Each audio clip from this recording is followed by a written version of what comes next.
Hello guys, meron tayong isang pirasong 1 pound from United Kingdom. At ayan ang bust ni Queen Elizabeth II.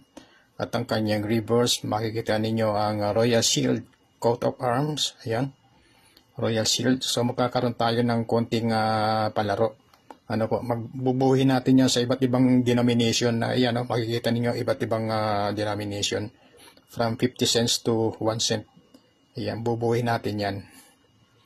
Ayan, ayan, nagmamadali lolo nyo, ayan, malapit na, buo na.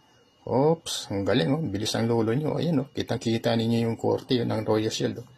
Diyaran, ayan, buo na siya, ayun, di ba? Ayan, ang ganda tignan. Ayan, nakakatuwa. Sana ganyan din ang mga barya natin sa susunod na o mga darating na panahon. Ano po? Ganda. Maraming salamat po sa inyo, nawa kayo ay nasiyahan. God bless.